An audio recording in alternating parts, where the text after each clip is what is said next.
there are trigger points when you can literally go back in history, and all of those terrible, painful memories come back to you. Um, but yet, the person you're talking to has no idea that they just triggered that event for you in your life.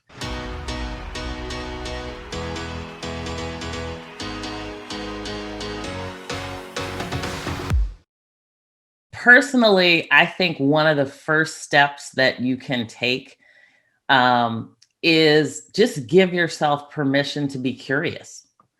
Ask questions, instead of assuming something or coming with yourself intact and saying, well, why do I need to ask that question? Because the way I believe is this way, and that's the answer. Because that answer may not be someone else's experience, right? So I think just being curious, and what I have learned, over the years, is the more questions you ask, the more information you get to understand all of the commonalities that you have with other people. There's so many things that when you start talking about, their immigration to the United States, or, their genealogy or their background, or, how they were brought up or what high school they went to. There are so many elements. I mean, I just talked to somebody the other day, and they were talking about how they were living in South Dakota at one time. And I was like, my parents actually met and married in South Dakota, oddly enough. And all of a sudden, we were having this conversation about Aberdeen, South Dakota. Wow. And, it was kind of like, it was completely random. But you start to realize how connected really everybody is. It's so like the older I get, the more I realize there's no coincidences, and just how these discussions come. Who would have thought that all of a sudden you're bumping into someone else that can have a discussion about South Dakota with you, because that Exactly. that was that moment. And it really is. It's interesting how we bring up this topic of asking questions, and that's something that I'm really a huge fan of. And two of my teachers, Carl Bukite and Michelle Masters, who actually I was introduced from another mentor of mine, Jeffrey Slater, and all three of those people really taught me the power of questions. And like, even just to think of it as a map, it's rare that we look a physical map these days, but when you remember on the key of the map, it would say like, hey, this is the red line, or this is a dotted line, or this is the blue line.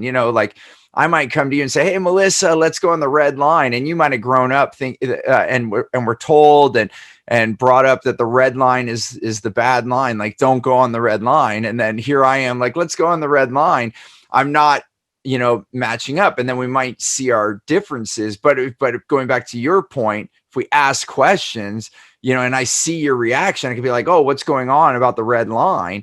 And another instance of this is like, where this became very apparent when I was learning this is that, someone might say, oh, he hurt me.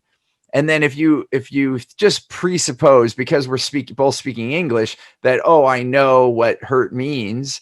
I don't know what it means by you. So like, oh, he hurt you. He hurt you how? Would be a great question. And then going back to being curious, and because then it'd be like, oh, they said these words, or did they throw a brick at you? Like, it's totally Right. huge spectrum just with that little word that we could all look up in the Webster dictionary and decide what it means. But what does it mean to you?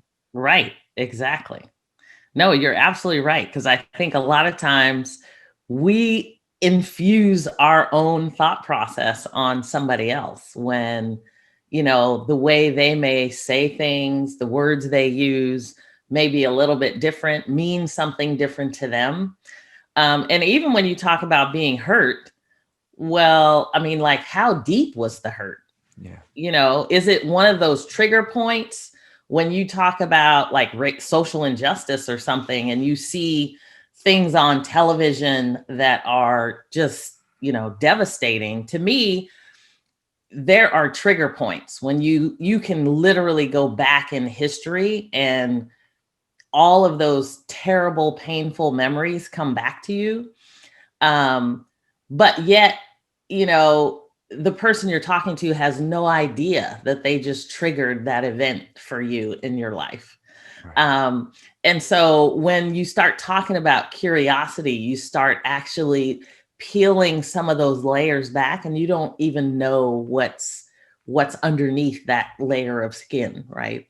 Yeah, and you have to be prepared and observant. I remember being in a meeting with a woman, and I was trying to be objective about some structures, and I used the word discipline, and she like about jumped out of her chair, and I could see if I used that word one more time, she's gonna run out of the room. I'm not kidding. Like she was like, well, you know, like, and her face changed color, everything, and I was like, oh. You know, I'm talking about structure, and I just use the word structure instead of discipline, and just by changing that one word. So obviously there's some kind of trauma with that word discipline.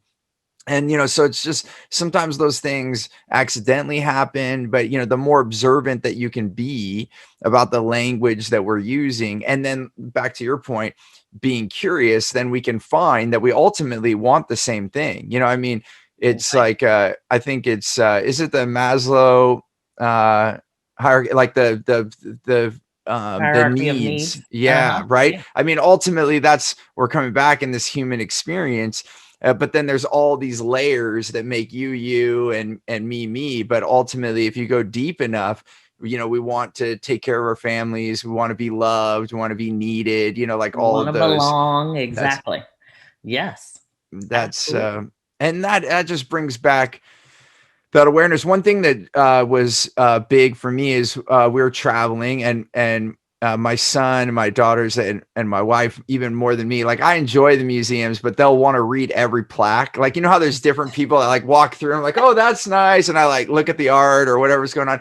But I have a family of readers, which I didn't grow up that way. I read a lot now, but so we're going through and my son is reading this whole thing, and there's this huge lesson about genetics, and that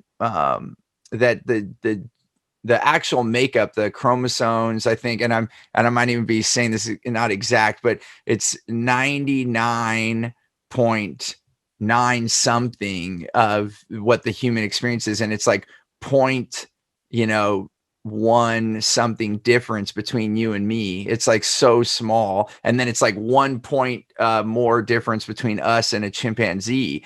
So the genetic makeup is so close. It's point something difference between what makes you look like you, Melyssa, and what makes me look like me.